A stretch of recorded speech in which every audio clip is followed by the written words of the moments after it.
বিসমিল্লাহির রহমানির রহিম।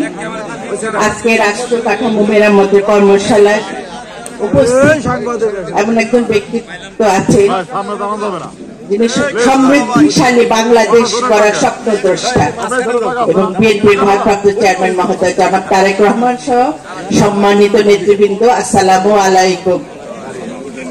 আমার বক্তব্যের শুরুতে আমি এটা আমার বিশেষভাবে মানিকগঞ্জবাসীর পক্ষ থেকে আমি ধন্যবাদ জানাতে চাই আজকের কর্মশালার প্রধান বক্তা ও বিএনপি মিডিয়া সেলের সম্মানিত আহ্বায়ক ডক্টর মওদুদ হোসেন আলমগীর পাবেল ভাইকে দীর্ঘ সময়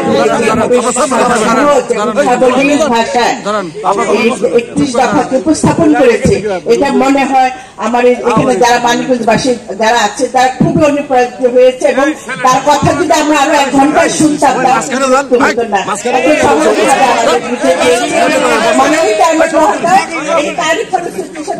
এখানে অনেকগুলি প্রশ্ন উত্তর এসেছে, প্রায় এখানে 50টার মতন শীত আমার কাছে আছে যারা অপেক্ষা ছিল আপনার প্রশ্ন করার জন্য।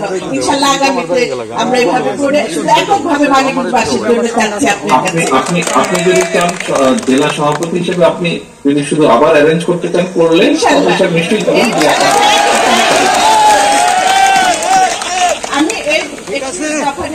আলোচনা যাব না, কারণ অলরেডি এখানে অনেক কথা হয়েছে, আমরা শুনেছি।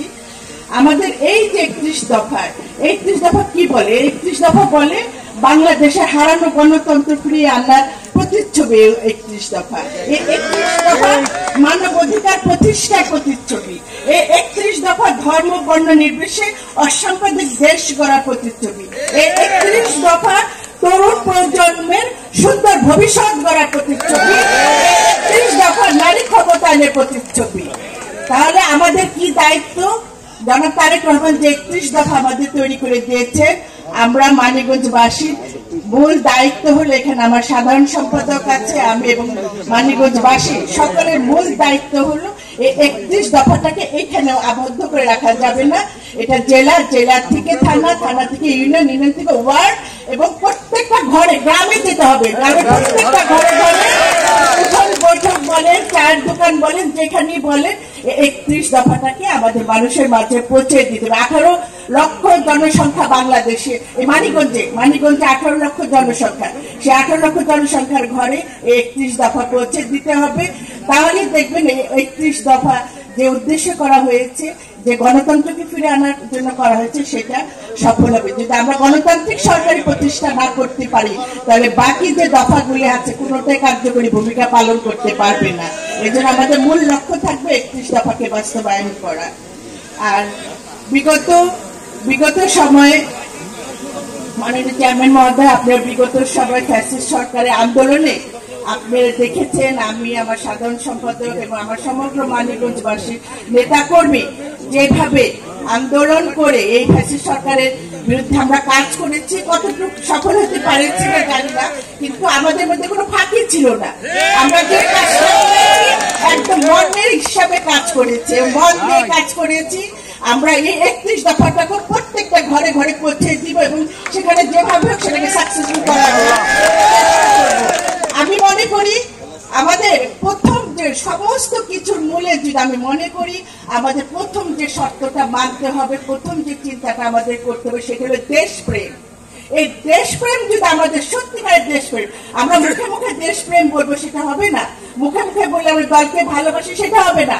আমার দলকে ভালোবাসতে হলে হৃদয়কে ভালোবাসতে, বিবেককে ভালোবাসতে হবে। আমাদের এই দেশপ্রেম এবং দলের প্রতি যে প্রেম, এটা যদি আমাদের সত্যিকার ভাবে থাকে, তাহলে আমি মনে করি কোন মানুষ দেশের বিরুদ্ধে দুর্নীতি করতে পারে না, কোন অন্যায় কাজ করতে পারে না, জনগণকে ঠকাতে পারে না। বিশ্বাস করি, আমি আমার এলাকাবাসীও বিশ্বাস করি। আমার আবারও সবার প্রতি অনুরোধ থাকবে, আমরা যেন আজকে থেকে প্রতিজ্ঞাবদ্ধ হই, আমরা যেন কালকে থেকে যেন আমাদের কর্মশালার কাজ শুরু হয়ে যায়। আরেকটা বিষয়, যেহেতু এটা কোন পদ্ধতিতে আমি যাচ্ছি, এইভাবে আমি 31 দফা যদি আমি সবাইকে, আমি যেটা মনে করছি চেয়ারম্যান মহোদয়, আপনি আবার ভুলও হতে পারে, প্রত্যেকটা আমি যে 31 দফাটা সারাক্ষণ একসাথে বসে যদি 31 দফা আলোচনা করি, সেটা হয়তো সবার মাথায় ঢুকবে না বা ধৈর্যটাও থাকবে না। আমি আর চিন্তা করেছি বিভিন্ন শ্রেণী বিন্যাসের কাছে আমরা আমাদের সংগঠন আছে, মূল দল আছে, অঙ্গ সংগঠন আছে, পেশাজীবী সংগঠন আছে। আমি কিন্তু কয়েকটা দফাকে তাদের ভাগ করে দিয়েছি যে তোমরা যেমন কৃষক দল আছে, সে কৃষকের কথা যে বলবে, যে ছাত্র দল আছে সে ছাত্রদের কাছে যে কথা বলবে যে আমরা এই দল কি চাচ্ছি, যুব দল আছে সে যুব উন্নয়নের কথা বলবে, তার কর্মসংস্থানে ভবিষ্যৎ কর্মসংস্থানের কথা বলবে, যারা আইনজীবী আছে তারা কি বলবে, তারা আইনের শাসনের কথা, এখানে আইনের সুশাসন প্রতিষ্ঠার কথা বলবে। আর বিজনেসম্যান যারা আছে, কারণ পেশাজীবী সংগঠনটা অনেক গুরুত্বপূর্ণ ভূমিকা রাখতে পারে আমি মনে করি। এই পেশাজীবী সংগঠনের সাথে শিক্ষক আছে, ইঞ্জিনিয়ার আছে, ডাক্তার আছে, তারা যদি তাদের প্রত্যেকটা সেক্টরে প্রত্যেকটা দফা আমি এভাবে লিখে দিয়েছি যে সেই দফা নিয়ে তারা কাজ করবে। মুক্তিযোদ্ধা তার মুক্তিযোদ্ধার যে দফাটা আছে সেই দফাটা নিয়ে কাজ করবে। এইভাবে যদি আমরা প্রত্যেকটা সেক্টরকে যদি ইনভলভ করতে পারি একদম গ্রাম পর্যন্ত, তাহলে এই যে 31 দফাটা রাস্তা অনেক সহজ হয়ে যাবে এবং মানুষ আরো আগ্রহ করে এটাকে আরো শেখার চেষ্টা করবে। আমি মনে করি আমার ভুল হতে পারে, যদি ভুল হয়ে থাকে আপনি ক্ষমা চাইবেন।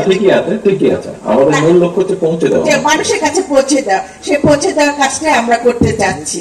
আমরা কিন্তু এখন আপনি যেমন বলেছেন যে জনগণের কাছে যেতে হবে, জনগণের পাহারাদারের ভূমিকা থাকতে হবে যতক্ষণ পর্যন্ত গণতান্ত্রিক সরকার প্রতিষ্ঠিত না হয়। আমরা সেইভাবেই আপনার নির্দেশে জনগণের পাহারাদার হয়ে জনগণের কাছে যাওয়ার চেষ্টা করব। আপনি শুধু আমাদের দোয়া করবেন আমরা যেন আমাদের লক্ষ্যে পৌঁছাতে পারি। ধন্যবাদ সকলকে। আবারও এই অনুষ্ঠানে যারা আয়োজন করেছে অনেকের নাম আমি বলতে পারিনি সময়ের কারণে। এখানে রানু আছে, বিথিকা আছে, আমার বাবুল ভাই আছে, বাবিল ভাই, টুকু সবাই আছে। সবাই এই সুন্দর অনুষ্ঠান আয়োজন করার জন্য, মানিকগঞ্জকে সিলেক্ট করার জন্য আমি আবারও আমার মানিকগঞ্জবাসীর পক্ষ থেকে ধন্যবাদ এবং কৃতজ্ঞতা জানাচ্ছি।